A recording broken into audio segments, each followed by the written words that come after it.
Welcome to the MyBusiness Podcast, where we sit down with local businesses and we talk about who they are, where they come from, and what inspires them to be in business. Welcome to the My Business Podcast. I'm here today with somebody a little bit different. I've got Darren Hilsley with me, and he is from Bogan Bingo. Welcome to the show, Darren.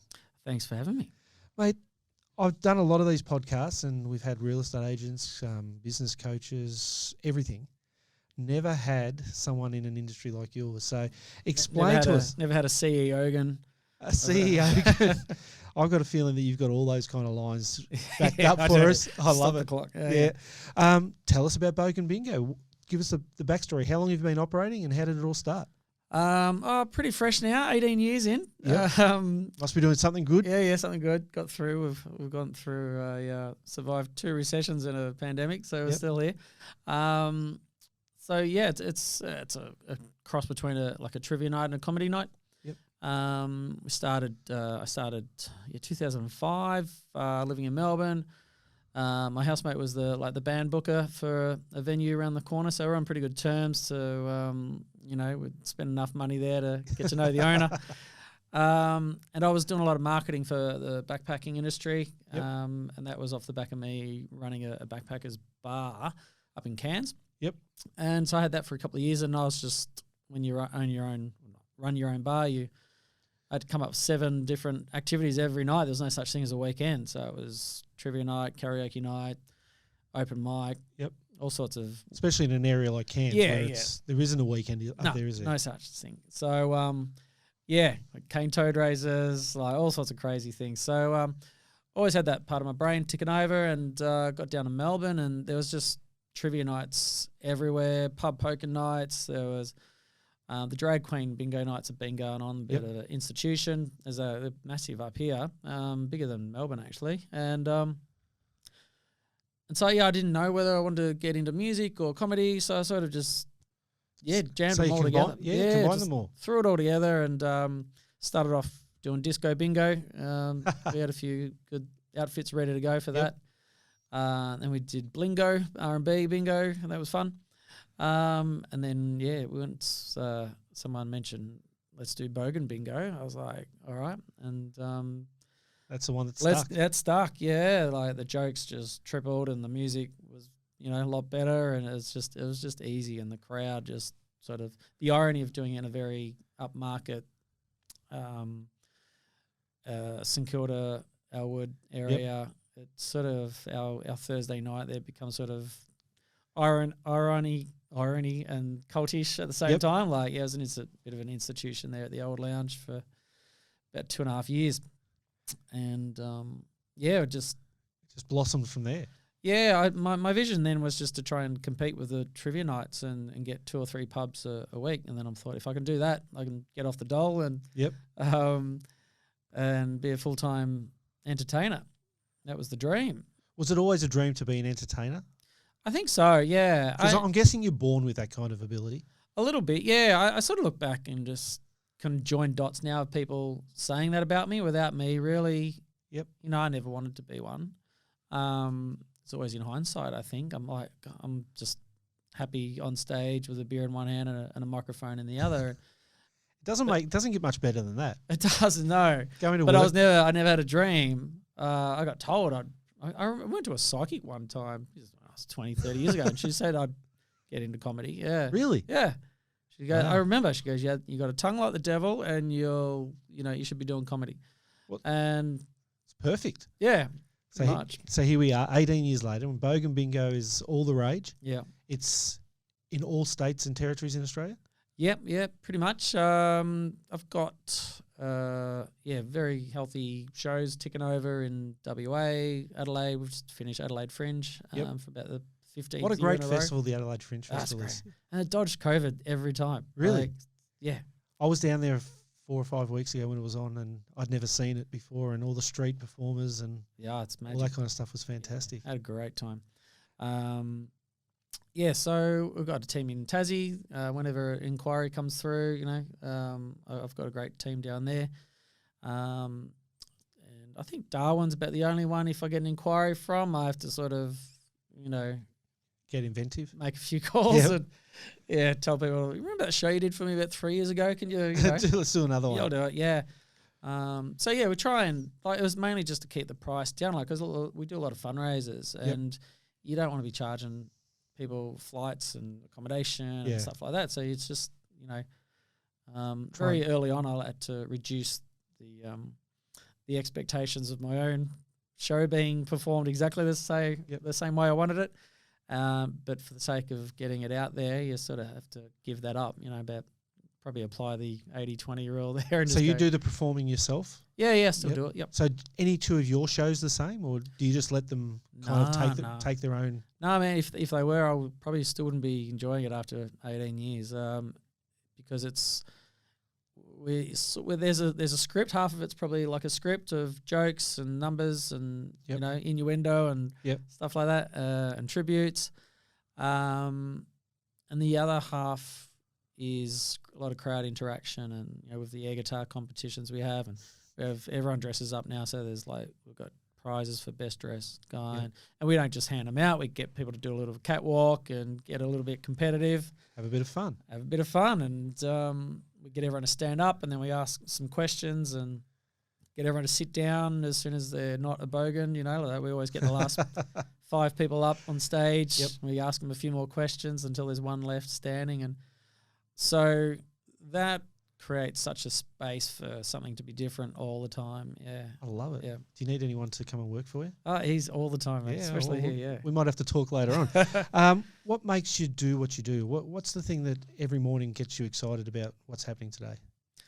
In the space of my company is to still grow the team. There's still so many people haven't heard of the show, which is great. It'll just tick along forever. I don't know, because there's just a gap out there where people are sick of doing trivia nights every year. They don't know what else to do. By all means, book a comedy night and support local comedians and that. But then that could probably and should cost you $3 or $4 grand, because you got to pay for these people. Yeah, it's their original material, and pay for a headliner, and everyone will have a great time. But yeah, you probably got to put a bit of money out there and charge $30-$40 maybe per to do that. So we love providing a great night. I love providing entertainers and performers with regular income.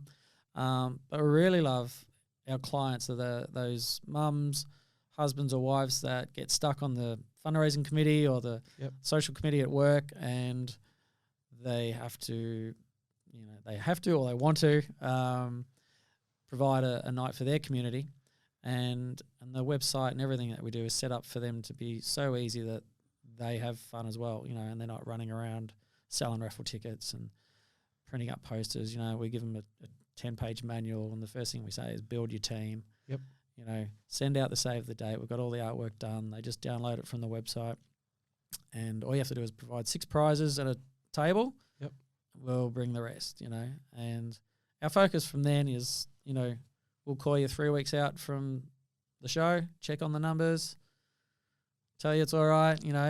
Ticket sales for a fundraiser, like a bathtub curve, they're really high at the start and really high at the end, and in the middle is just pain and anxiety. Anxiety, I can imagine, for the fundraisers. It's horrible time sometimes. We call them and they're just, if it's got to be them, it's got to be them, but it has to be somebody. And so we like supporting them and making it easy and holding their hand through that process, I guess. Yeah, without just saying that we are the event organisers, we have to find a nice way to say, no, this is your gig. We're just the band. Yeah. But yeah, with the tools and the websites, it's all designed to support them from the start. Yeah. So it's all about that customer experience, I guess, on the night. Yeah. So and then the funny thing is, we've got 2 different types of customers. We've got the client who has booked us, and we support them from the quote to say, look, we know you've got to get this to a committee. Yep. You're not going to give us the money, but you've got to pass it through 6 people that probably never even heard of the show. So we've got to armour you with the tools and make it a fun experience for you to go to this meeting and say, can we please not do a trivia night? That's right. And then we've got the customers on the night, which is our audience. And as the CEO, I've got my focus on how do I get these drunken idiots on a Saturday night having the best night of their life. How do I get them talking about it on Sunday, and how do I get them jumping on the website on Monday? And that's initiating that next booking for you. Yeah, because they've got to tell people, and what we found is with this product is seeing is believing, and we can't just throw money into TV and radio if no one's seen it. That's so right. we've got to really work on that audience being our sales force. 30 years ago, I reckon it was, maybe even about 30 years ago, I was part of a football club that did a fundraiser, and they told us to bring our partners to the night. It was a bloody Tupperware party. Oh, right. And I'm thinking here right now, as I'm sitting here with you, thinking, how much better would Bogan Bingo have been? exactly. It just would have been so much better. Oh man, Never felt so hoodwinked in my whole life. Wow, It's terrible. it's still there. It's still there. It's still burning in my head. Whereas, hopefully, if I had done Bogan Bingo, we might have been to our third. Well, we do. Yeah, We leave an impression. Actually, I was at. It was only 2 days ago. I was at the Bendigo Bank. Had to go into the branch and close down just this account I hadn't used for a long time, and so she's on the phone, and there's 2 tellers there, and she's like, it's Bogan Bingo, and I'm just like, yes, Bogan Bingo, and it's 10 o'clock in the morning. Yep. I'm like, it sounds weird, but the guy next to me goes, oh, Bogan Bingo, I did that at the footy club. It's the best night of my life. Brilliant. Whereabouts was that, in Queensland or in? Yeah, Mudgee Bar Showgrounds. He said LJ Hooker put it on for him. And I'm like, oh, you remember that one? Yeah. That must be a great feeling though when people. Obviously, he was excited to mention it. Otherwise, he wouldn't have. Yeah, exactly. Mentioned it. But you've obviously left an impression on that person. Yeah, it does, because we there's so many moments that the crowd get involved with and get to own. Yep. And it's one of the best team building things you can do. Really is. Because I saw get everyone in that space where they lose themselves. Yeah. But they're not losing themselves because they're blind drunk. They're just slowly letting themselves go. Because of the music and the opportunity, and because your website explains that you use music and jokes and comedy through the night. Yeah. Tell us a bit about the music. What kind of music do you use? Look, it can be anything from the 80s, like Guns N' Roses and Bon Jovi, and we actually steer clear away from it, making it too Aussie centric. Yep. Basically, we just know if we keep the ladies happy, the men's will be happy. Yep. So that's true. Yeah. We just can Spotify anything really from 80s and 90s anthems. I guess do you tend to go with the flow of the crowd again? Like if the crowd is enjoying one particular type of music, or yeah. Look, I mean, for example, we can have a very concerned client person say, look, can you just not go too Bogan and just keep it down, and on their website you can select 3 different levels. Okay. So you can have the mild version, So that gives you an idea, I guess, of what kind of crowd they want to. Yeah. So you can have the mild version, you can have the drunken sailor version. That's what they can choose. I think this office would need the drunken sailor. Yeah.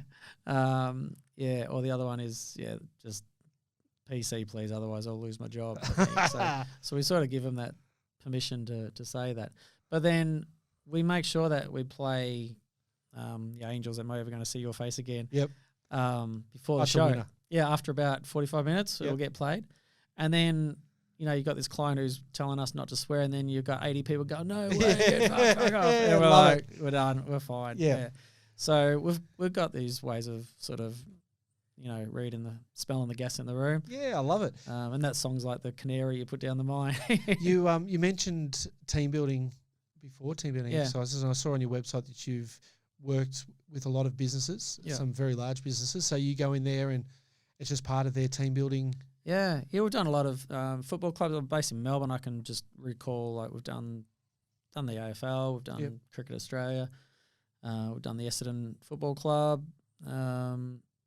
And it's all the office people, the behind the scenes people that need to have a good time, and they know they've got their calendar of events where there's probably other types of entertainment they'll do, and then there's always that's just that classic end of financial quarter awards night. A lot of travel agencies will book us to then sell their product to Flight Centre and say, here guys, have some fun, and then we play music while all the monthly awards get handed out, and sit back and wait for us to do our thing. Yeah, because I recently did a podcast with a HR business where her job is to assist small businesses with their people and culture kind of stuff. Yeah, and she was talking very much around the side of having to, you have to when you're giving praise to your stuff, you have to provide them with a little bit of something. This sounds like the perfect kind of reward for a team. Yeah. To let their hair down a little bit, have a few beers on a Friday night or whatever it is, and really get into it. Yeah, and it hasn't changed. It hasn't gotten worse with political correctness or anything. It's, I mean, we'll never know of the shows that we miss out on because of that. But all I've got is, statistics and KPIs and everything. Everything's pretty healthy. Like, it's back to 2019 with a bullet, so that's good. People are, the landscape hasn't, gone to the dogs. No, not quite. Not quite, no. COVID would have been hard for you? Yeah, completely shut down, and worse, I was in Melbourne. Yep. Luckily, though, I had the birth of my first and only child at the same time. Yeah. So, and after 15 years, it was probably 2020 was a year off for me. Probably came at a good time then for you to recharge. Well, yeah, my daughter was born January 6th, so just at the start of the bushfires, and then straight into COVID. So it was it's a time you'll never forget. Yeah. For so many different reasons. Exactly, yeah. It would be a beautiful time to tell her about. And 21 was, frustrating. But, we're all in that boat. And then last year was just a little bit more frustrating. It was a very stop-start. Yeah. But we're just managing refunds and it makes it hard. Postponements. It was just our terms and conditions were like version 2033. There's so many adjustments. Yep. But on the whole, everyone was great with pausing and not asking for money back. So, in your business, what's the thing that you need the most help with? Social media is the hardest one. We've gotten away with it for a while because our target market is probably at the older end, and the last ones to be using Facebook, I'd say. Yep. So we've been quite relaxed with that, and we'll never know how many people are taking photos. All the photos get taken as you can imagine 100 of your mates all showing up dressed as Bogans, and before we even start, they're all taking photos of each other and stuff like that. So I make sure that the banners are out there for people to stand in front of, and staff are always wearing uniform. So when photos do get taken, it can be seen that they're at a Bogan Bingo show. We're not asking anyone to hashtag this and hashtag that. Well, we don't care.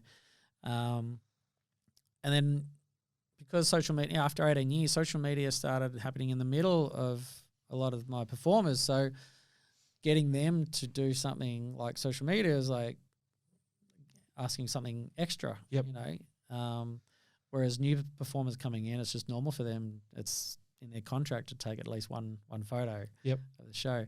So it's ever changing. Like if they all did it, they're all taking the same photo because it's a two-man show and they're just doing a selfie. And I'm like, all right, guys, now they're all looking the same. So I'm trying to train people to say, look, just pick one thing that's unique about your event. Or if you're doing a 3-hour road trip, just stop and get a photo taken in front of the town. Yep. So it shows us that we will travel far. I don't need the same photo of people doing air guitar champs and that's part of the experience. You don't need to give that experience away. Yeah. So it can be a bit of a fallacy as well. Like the jury's still out on how much money you make from social media, pouring into it. It's I haven't spent much. No. It is a great unknown, isn't it, for a lot of businesses? Yeah. And a social media company will say, we can do this, we can do that, we can do this. And you're like, well, I know you've got the facilities to do it, but can you tell my mate in Perth to actually do it? That's me. That's more psychology than social media. It's true. Now I'm guessing you've seen a few crazy things at Bogan Bingo. I have, yeah. Anything stick out? This has just been me. Like, there's about 50. Or is it you the craziest thing you've seen? Yeah, funny. But God, you could ask. What my sense. Like, I know listeners would be hearing, "Oh, I must know the craziest things," but I've got 20 other performers out there that have done it for 18 years, and I don't even know what the hell they've seen. But it's just a funny. People like to compete even before everyone wins something. Yep. But after maybe about 3 beers and, the energy, when there's a game, there's something to be won, people just go nuts. And it was last year. Have you? Not a lot of people up here have heard of the Denny Ute Muster. Do you know? Yeah, well, I'm from Victoria myself. Yeah, so. It gets lost anywhere north of Sydney. People get a bit vague about the biggest Ute Muster in Australia. And you guys were at that? Yeah, cool. This second, we were on it before COVID. We were in a little tent, and it was great, like a circus tent. Yep. And awesome. For your listeners, the Denny Ute Muster is the biggest Bogan event. It's like a BNS ball on steroids. Shannon Knowles there every year. Yeah. It's turned into a massive concert, and it used to be just a celebration for the town of Deniliquin in the Riverina to try and boost the people coming through their town. So they thought they'd break a world record of how many utes could they get to a paddock. So 21 years later now, it's massive. It's one of the biggest events in Australia. Yep. And so now they do so many things around it as well. So, first year was great. We were in this sort of packed out circus tent, and we were crowd surfing and all sorts of things during the day. And then they were going to book us, and then COVID hit. So we missed out on 2 years. And last year we were on the big stage. Oh, wow. Massive, biggest stage we've ever been. Yeah. And this is going to be in front of about 4,000 people, and we're talking about how we're going to get texts and cars out to, so many people. And so anyway, that was easy. That was fun. And then comes up to the air guitar competition. And, we always provide inflatable guitars, because, you need something a bit tangible. It is still technically, they've got air in them, so it's an air guitar competition. Enough, so we sort of flag it that, when the next song comes on, like Sweet Child of Mine, when we say 3 and 9, Sweet Child of Mine, the song will come on. And then that's the cue for, the first 5-6 people to come up and grab these guitars, and we'll walk his back. We had security guards walk them all around up to the stage, and, then they get their 30-second solo. But anyway, these bunch of people storm the stage, and they're rocking out, and we only had 5 or 6 guitars, but there was about 8 or 10. And there's this sort of fat, tubby kid there rocking out and just going nuts. But he didn't bring his own guitar. He bought an inflatable sex doll to play as his guitar. And how old was this? He's about 13. Yeah, you can tell. I know. Only in Denny. And so everyone, the song finishes, and we got to pick 3 or 4 people, and we're like, we leave him till last. And I'm like, you mate, come on, you're up. And everyone's like, yeah. And he was there's something about him. He was switched on. He just knew. He had his point of difference. He knew he wanted to get up on that stage, And I'm like, who wouldn't? It's the Denny Ute Muster. That's right. It's massive. And so they all have to come around the back of the stage. And this is for me, this is our Wembley Stadium. This is this is our Freddie Mercury moment. And so I'm loving it. And so anyway, it comes up to his turn. The two people went out there first and had their go, and they're pretty good. And I turn around, this kid, he was already ready to go, but now he's taking his shirt off. Oh no! He's got gumboots up to his shins. This is brilliant. And I come out here, buddy. And what's your name? And I can't remember his name, but I'm like, all right, take it away. And I think Lindsay played Enter Sandman or something. Yeah. But I've never seen a 13-year-old kid play a guitar with a sex doll around his shoulders and absolutely slayed the crowd. And I was gonna say nail it, but anyway, he absolutely killed it. He just had everyone in stitches, and he was. Did he win? Yeah, he won. Cool. Yeah. Because you got to encourage that kind of creativity, don't you? I know. I haven't been able to tell that story. I wanted to post it, but the way it read, it was just people were going to ask too many questions. You can't. I wanted to ask questions. I could see how exciting the story was for you. So let him go. I was like, "Where is this guy's parents?" But they're in the crowd cheering him on. And I'm like, "That's my boy." I can't imagine my mum being too excited if that was me. I put it on TikTok. We haven't really launched too much TikTok there, but I did. That was one of the first ones we put up there. Maybe I can get you guys to share the footage to go with the story. Yeah, we'll find a way to do that. That's easy. Yeah. you've absolutely blown me away with that one, because that's just brilliant. What's next for Bogan Bingo? Well, I think after that gig, we really wanted to do it because every year they have a blue singlet count as well, where they get everyone together during the day to break the World Guinness Book of Records for how many singlets they can get together. And the record was, about 4,000. And every year they'd just get some cowcocky of an auctioneer to get on stage and go, "G'day, all right, we got about 20 minutes before we finish the counting, and like that's all they did." So that morning I rang the organisers and said, "Look, do you want us to help? Because we've got to do the sound check anyway, because we're on straight after it." And they're like, "Oh, that'd be great if you can." I'm like, "Sweet." So, I mean, Lindsay plugged in the DJ, we got the music going. And I'm just with this guy, and it's just like good cop, bad cop. And, like the line was going all the way back to the tents to do the number count. Yep. And I'm like, "Oh, looks like Lindsay's mum's divorce has come through. All the guys are lining up there." And I'm like, "This is the biggest stage we've ever been on, Linz." And Lynn's like, "Yeah." I'm like, "Apart from that stage you went through where you're questioning your sexuality." But, and we're just like having so much fun. Yep. And Lindsay's playing music. We've got 4,000 people doing the YMCA and singing all sorts of things, and we just turned into a massive party. That's a bucket list moment, isn't it? Oh, it was great. It was amazing, and we're just kicking beach balls around. But, after 18 years of getting crowds to do what we want them to do, we've just doing bingo calls, like legs 11, and then, it builds up to get them to do all sorts of stuff. Like getting 4,000 people to do exactly what I wanted them to do and off the cuff and just making it all up on the run. It was the biggest rush. It was awesome.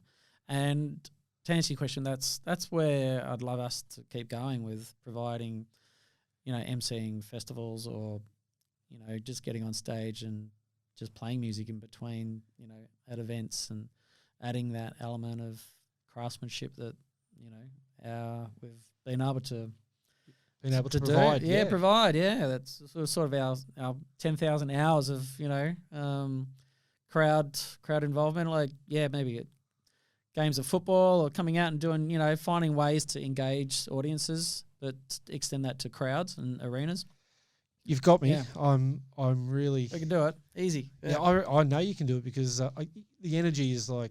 I think my dream would be Brisbane Olympics, coming up with something that could get everyone. I've already got ideas for it. Wow. I am your man. Yeah. We'll be talking. All right. Okay. Look, I can't believe how quickly time flies when you literally are having so much fun. You'll have to have me back. I will. I'll have you back anytime.